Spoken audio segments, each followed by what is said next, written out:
right, here we go. Let's see here. Let's see.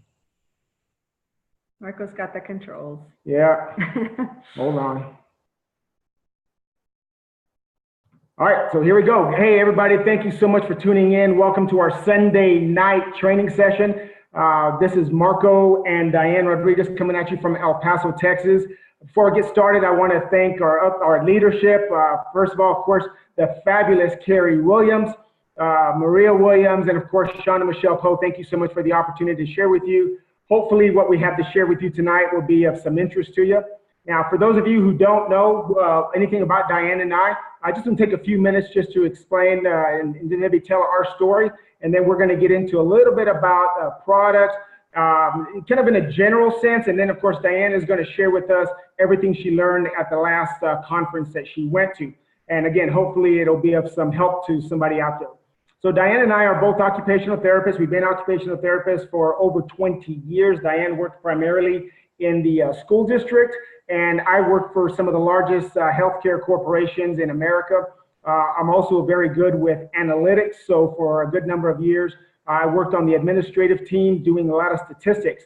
And to be honest with you, I was one of those folks who did like his job. In fact, I loved my job. I loved what I did, but what I didn't love was the lack of freedom. I didn't like the idea that I was gonna spend the next 50 years going home to work, home to work, home to work, back and forth. Someone else was going to control what time I woke up in the morning. Someone was going to control what time I went to work, what time I went to lunch, when I went on vacation.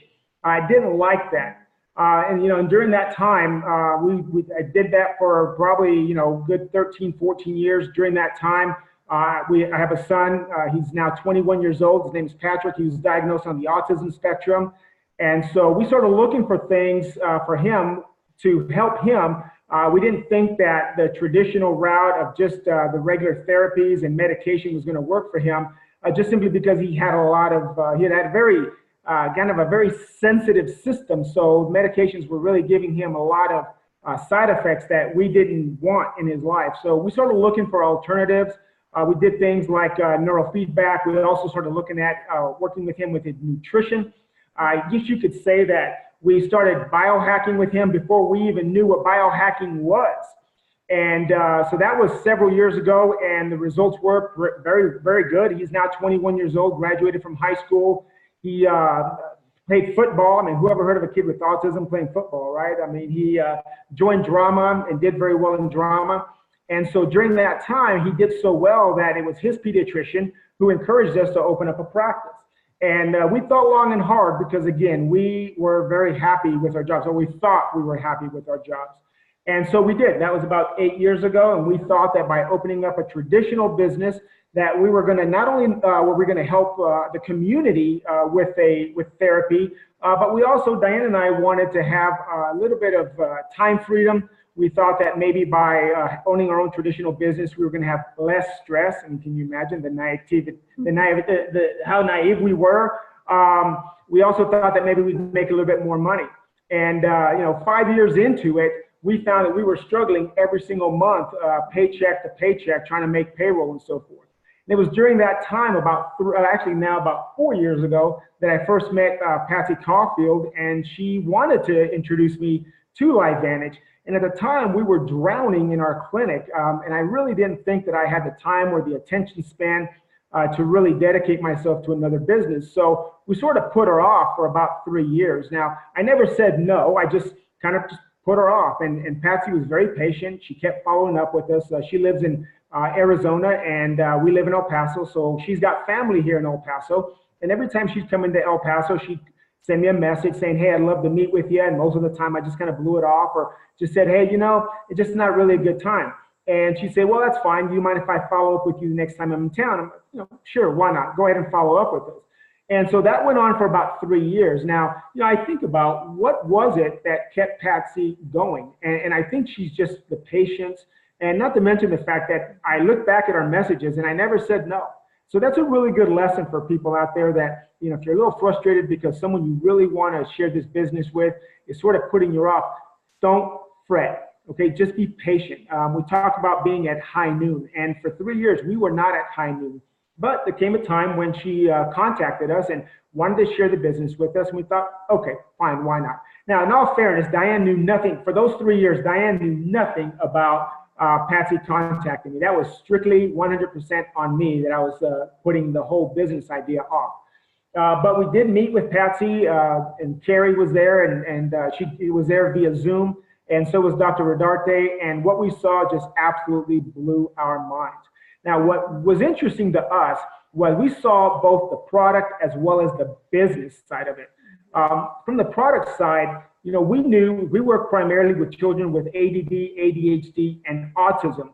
And so we knew that there was a lot of things that these kids had in common, and what we saw from the products really resonated with us. So I'm going to share a couple slides with you that I hopefully will bring a little bit more, let's see here. Let me see if I can find those slides. Okay, here we go. All right. So can you all see those slides? Gosh, I hope you can. Let's see here. Slideshow. Yes, I can see them. Okay, Yes, great. I can see it. Excellent.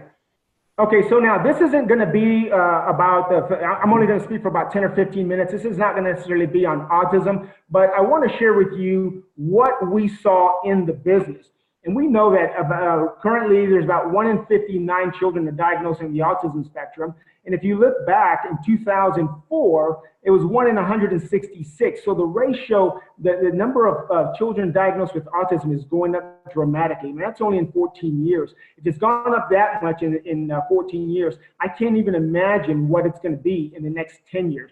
So we started looking at that. We started looking at things like the commonalities with children with autism. If you look in the top right, 78%, and then under that is 80% of children with autism have mitochondrial dysfunction. If you look at the top left of the screen, there's evidence linking oxidative stress, mitochondrial dysfunction, and inflammation in the brain with children that are on the autism spectrum. That really spoke to me when I started learning more about these products.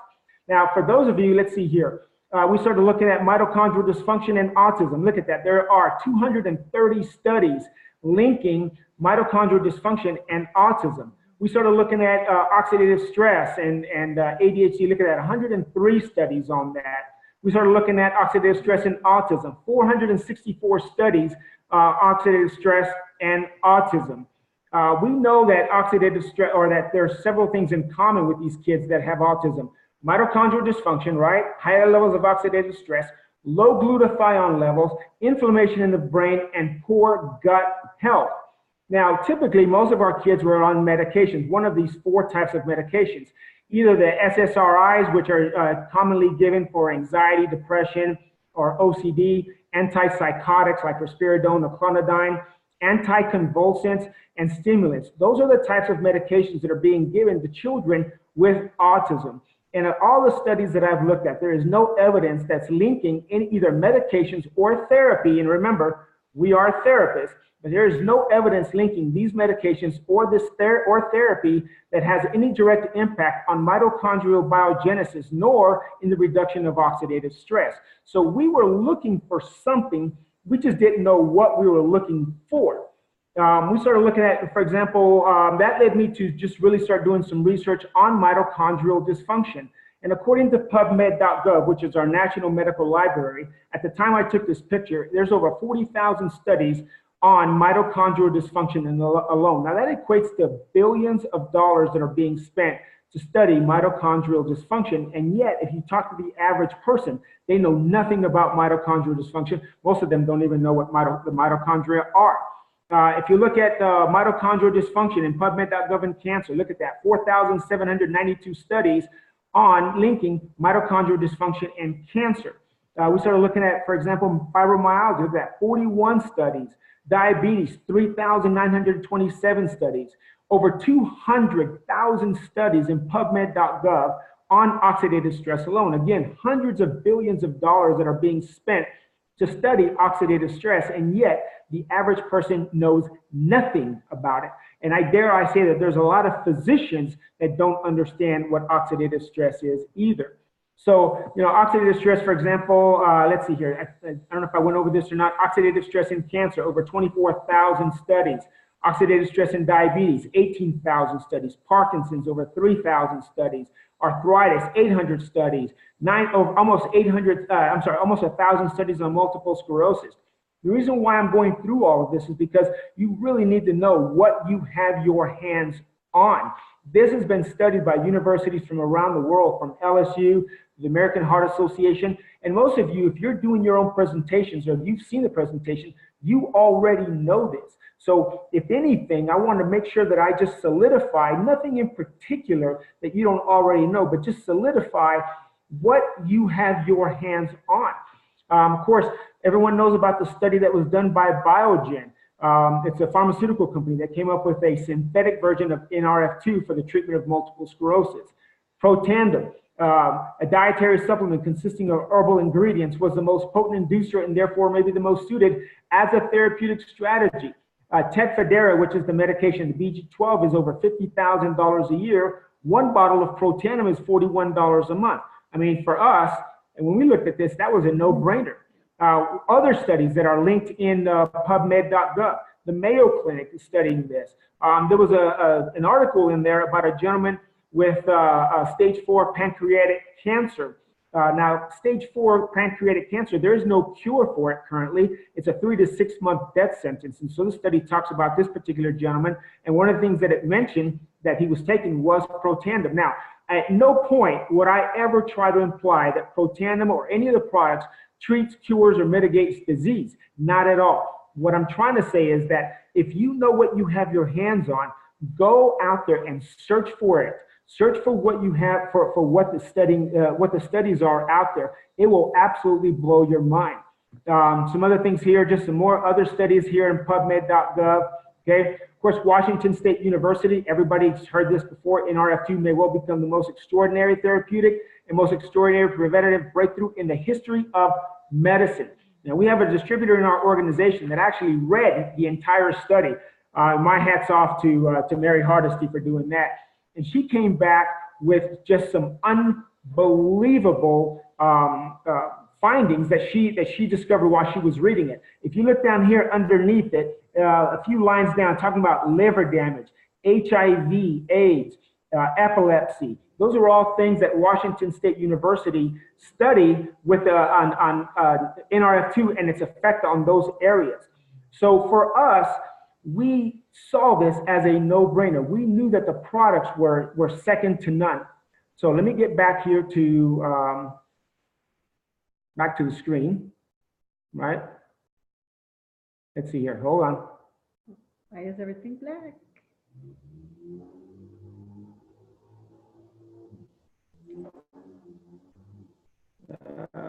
Stop. You're not. Should be muted. Sorry, guys. I'm trying to. Oh, here we go. Stop sharing. All right, are we back? Okay, sorry about that. We're kind of rookies. We're only Pro 5. We're kind of new at this, so I apologize for that.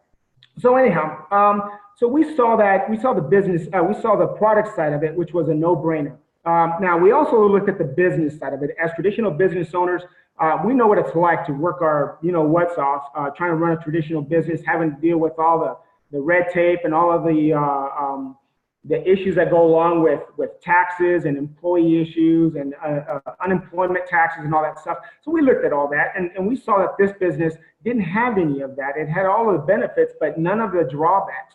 The other thing that we looked at in terms of the business is, Diane and I, we've always had an idea before LifeVantage that we really wanted to help people. We put several people through college. Don't call me, I'm not putting you through college. But we put several people through college so that they could work.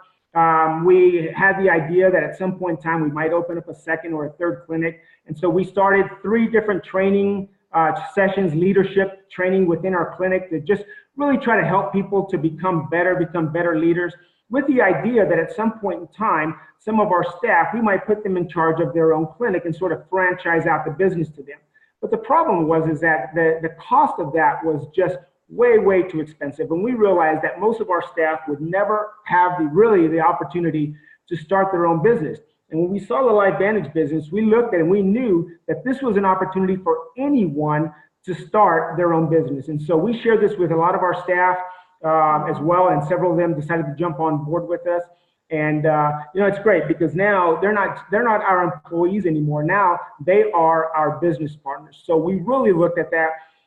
And so what I want to do now is I want to turn this over to Diane, because there's several aspects of the business that we get really excited about. And the one we want to talk about tonight is really more about promotion, right? Because I mean, you went to a conference recently, and you want to share with us what you learned, right? Yes. Okay. Thank you. So with that, I'm going to turn it over to my beautiful wife, Diane, and she's got some really, really interesting stuff to share with you. And here we go. Thank you so much, Marco. Could you hit the slideshow? Okay, here we go. Thank Slideshow you. and from the beginning, please. Okay, yeah, so guys, hi, I'm Diane Rodriguez. Go ahead and go to the next screen, because that's just that, Okay. Sorry. I have had the honor and the privilege to attend my first Women's in Network Marketing Conference. It was so exciting. I just was really thrilled because this was a little different than I've been used to. This is my first time in network marketing. I've only done this for 1 year. So all the events that I have gone to in the past have been with LifeVantage. So I didn't really know anything else. So I didn't really know what to expect. But when I got there, I was completely amazed, blown away. There were women from all different types of companies, all different, they had different products. But one of the cool things is that there was no marketing, there was no recruiting, there were no promotions going on for your own company. It was just all of us there learning about the industry. So when you're focused on the industry, and you're like, when we go to a LifeVantage conference, you spend a lot of time learning about the products and the science as well. So this gave us the opportunity to really, really just focus on the industry. And over again, one of the repetitive statements was that promotion of events.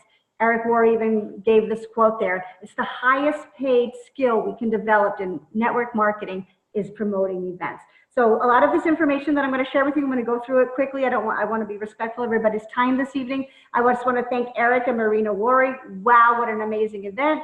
These other ladies were from different companies, but just powerhouses in the industry. Angel Fletcher, Nicola Smith-Jackson, and Jessie Lee Ward. Wow, they gave presentations on how to promote events. So. Okay, also, so why is it so important? Why do you hear from your upline, your leaders, your mentors, get to events, go to events? Why is this so important in their minds? Why do they just keep indicating that this is so important? Well, Forbes magazine reports on the power of in-person events. They talk about social proof. You get there with everybody else. You're seeing that you are not the only one who feels this way. Look at all of these other people. It helps you to let go of old beliefs. Maybe that's about making money. Maybe that's about what you can do about your health. Maybe it's just about what you feel about yourself. It allows you to broaden your vision. Maybe you came in there with a very small vision, and leaving one of these events, oh my gosh, that vision is now huge. It validates your decision of why you joined this to begin with. It gives you a sense of community, connection. Everybody, it's in our innate human nature to want to connect to people. And guess what? A little bit of swagger even begins to start. You gain a little bit of confidence. You go out there thinking empowered that you can do this. You find your personal power and drive. Events can do for individuals on your team what we can't offer them. I can't connect with every single person on my team. I'm not a 60-year-old male that's, had these life events happen to him, or a young teenager, different things, different people in your organization. But they may see somebody up on stage or meet somebody there that they really connect with. You can't do epic things with a basic attitude. So how do we get people to invest in attending these destination events? The destination events obviously is one that you have to travel to, one you have to leave. It takes more time, it takes more money, it takes more effort, more dedication. So starting with promotion. Promotion is telling a story to raise the importance. You're going to explain to your team that by attending events, we're going to surround ourselves with those who have gone before us. They've had failures and disappointments and tragedies. These are the ones that have persevered. They've been knocked down. They've stood back up. They worked through it. They succeeded. These individuals are there to show you the way, uplift, empower, and encourage you. They're there to show you what's actually possible. And for those of you who may have been in the business for a while, it's your opportunity to refocus, recommit to your future. Gather strength, go back home and do what it takes. Get out there, move your business forward. I know so many times Marco and I, we're leaving an event, we're on the airport and we are just like on fire. We're like scheduling things. We just got all these ideas going through our head. You need that event to event. So these are the opportunity for people to gain strength from different presenters, receive that increased validation, why you got started to begin with. Leaders are born at events. These events shorten your learning curve. All the information, all of this knowledge that's packed into these few days is going to set your business ahead of the game. It's going to take team members who maybe were just what we call spectators and turn them to active participants. This gives you the chance to lock arms with other leaders and connect to others. So going back to storytelling a little bit. When you're telling your story, you want to speak the truth from your heart. Keep it short, but you got about 6 seconds to grab someone and keep somebody's attention. You could pique somebody's interest with a quote, a question, or a really cool or interesting fact. Use your personality. Think about when you went back to telling a story from your childhood, how dad got on the side of the bed and he tried to, use different words for each little piggy or, the 3 pigs, all those stories. Be animated. Know your audience. Make a connection.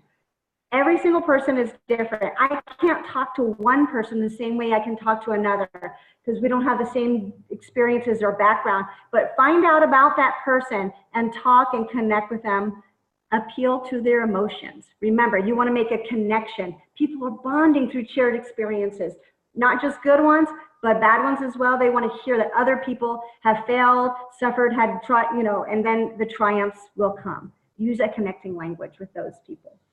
So I've got an example that I wanted to read. You want to go back to the screen? I don't know how to do that, but you can try. Okay. Here? Oh, no, I wanted you to go back to take down the stop sharing. Oh. On that thing. Okay. Yeah. Okay. So one of the really cool things that went on when I was there, we're talking about promoting. This was an example that one of the ladies who was presenting showed us. This is her promotion story on the most powerful women in network marketing conference that we just attended. This is what she posted on her business leadership Facebook page. So I've got it right here, so I'll read it to you. This is kind of what she said, and I thought it was really excellent in giving you an example. It also has a picture of Wonder Woman on the side. So this is what she says. At this most powerful women's event, you are in a room of Wonder Women who are handing out capes. You need to be there. You will find your personal power to take you to the top. The most powerful women in network marketing event is one of the most game-changing events. Skill-focused, yet personal power ignites. She said, as she was a school teacher, my mind could only see a $50,000 vision for my life. It took going to events to take me out of that hometown reality. Mm-hmm. She said, I needed to be around people that had a bigger vision than me so that I could start dreaming. So back to the slides. Powerful. So I thought that was pretty cool. Thanks for letting me show it. All right. Okay. Let's get back to... I was after example. Sorry, guys. Up. Right there. One more. Okay, great. All right, so let's cover a little bit of the objections that we often run across when we are promoting our events. One of them, I don't have time. Okay, guys, we know in reality people are very busy. But remember, like anything else in life, if it becomes a priority, you're gonna find a way. Okay, so keep that in mind. We need to make a connection with them. What is in it for them? So you have to, when you're trying to show them how to make the time, that it is important for them, you need to find that connection. In the book Go Pro, it states that a professional is not going to buy that. They're going to work with that person and help them find resolutions to those barriers. The next big objection that we often run across is, I can't afford it. This is one quote that was said there, and I love it. If you can't afford to go, you can't afford not to go. So you got to set a motion and plan to earn it. How much volume do you need in a week, a month? What kind of bonuses are you expecting? What do you need?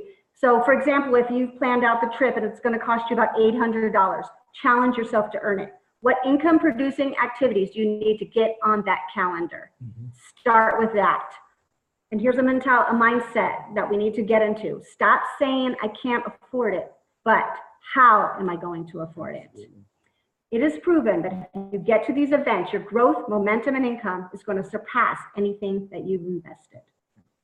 Okay, so a little bit of, let's just not, when we're promoting events, let's just don't make announcements. We're actually going to promote. So what is the differences between announcements and promoting? An announcement, you make a general statement, you provide data, time, location, you're going to inform them through writing, text, or posting, or you're going to mention and tell about what's going on. But when you're promoting the event, you're going to encourage attendance with an action, a call to action. You're going to create excitement. You're going to set the expectations to solve a problem or feed a need. If you know one particular person is really struggling in an aspect, you're going to tell them, you know what? I know for sure that they're already going to be planning a breakout session just about that topic.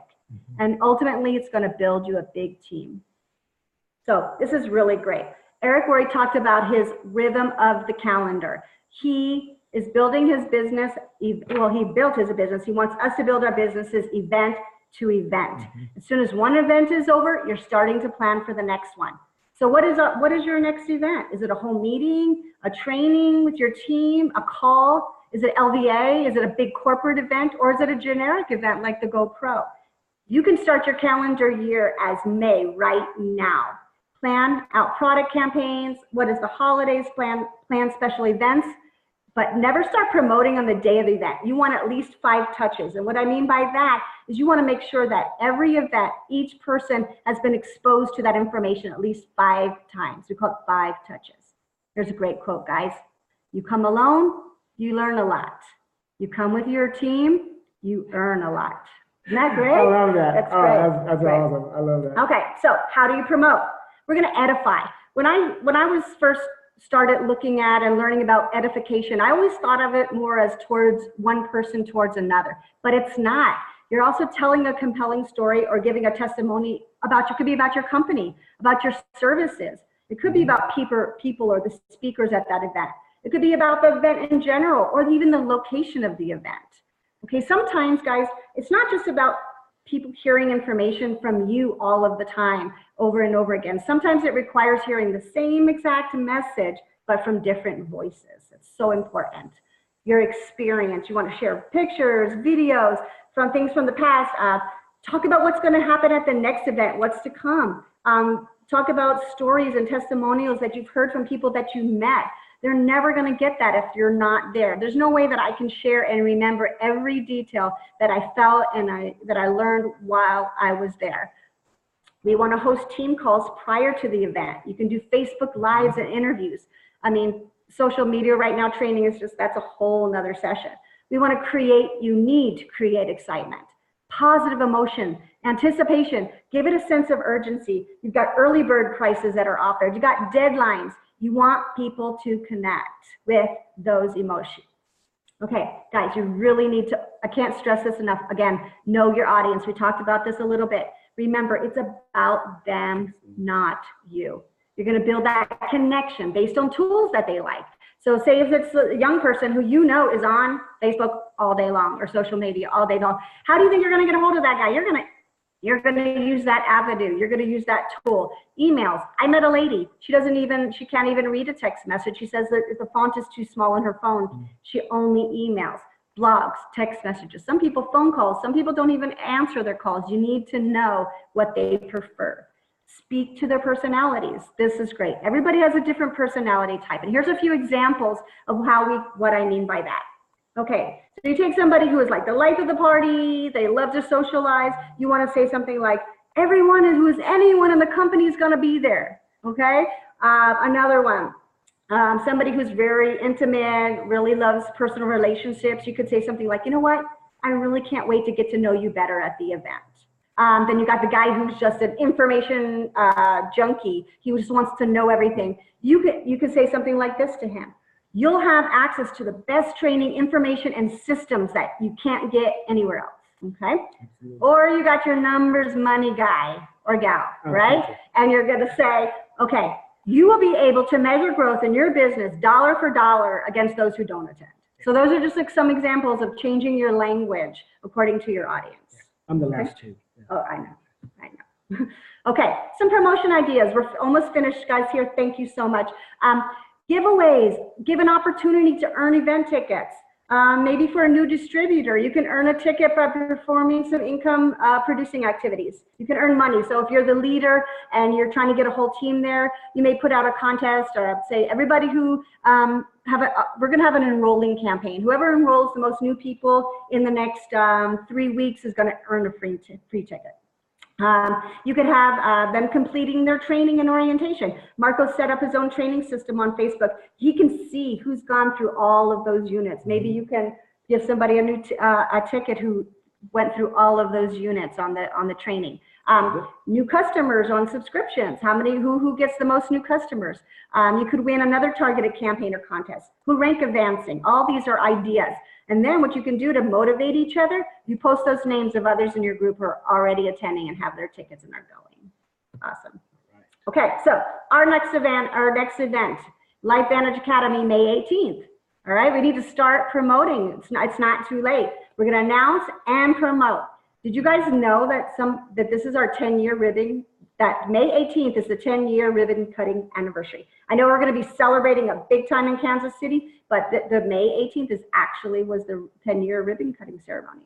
Now remember, these are at home or do you have to travel? Some people have a LifeVantage Academy in their hometowns. Many of us do not. So get with your teams. Arrange carpools, offer to room together with other people to keep those costs down. Again, campaigns for free tickets. Find out who's speaking, start edifying and promoting that speaker. New distributors, really must get them there. It is so important. And of course, we always, always, always lead by example. We need to be there. So these are just some fun pictures that Marco and I have taken of some of the events that we've gone. Look, who's who? Look at all these amazing people that nobody else would have gotten to that unless we were there. These opportunities that we had. One more. There's Miss Carrie. Carrie Williams. I just need to. Oh, and then there's the celebrity Eric Worre over there. So I mean, just by being there, I mean, it's the most unique opportunity. Carrie is the master promoter, the master connector, and I have learned almost everything that I've done here from her. She's amazing. Thank you so much. So I know we are out of time. We went over just a little bit. So I guess we're going to close it out. Right. You want to go back to everybody? Yes. I don't know if you do. Wow, Diane. Look, I've known this woman for many, many years. And Diane, I just got to say that over this last year, going to these events and this business has just, for both of us, it's just caused us both to grow. There's no way we'd be where we are right now. And we're not stopping yet. We have a big, big vision. Most people, it scares them. But, you know, we saw years ago, or not years ago, months ago, how everyone's promoting and talking about LifeVantage being a billion-dollar company. Well, why not? Why is it not possible that somebody out there, or maybe us, could actually build a billion-dollar distributorship? It's been done in the past. It can be done in the future. But the only way to really do that is really to become a master promoter. And that's not my personality type. I'm believe it or not, I'm an introverted personality type, but I have worked on myself and I've learned so much from going to these events. And you can literally change your life in 1 year if you're willing to invest the time and the energy. And going to these events is such a big thing. So Diane, thank you so much for taking this time to share with us what you learned at this conference. And guys, thank you so much for tuning in. And we're going to go ahead and sign out now. But as I always like to say, guys, remember, there is a better way to live. Love you guys. All right, love you guys. Have a great night. All right, then. Thanks. Awesome call. Thank you. Woohoo! Awesome job. Fantastic. Oh, Thank you. you. All Thank right. you. Thank you.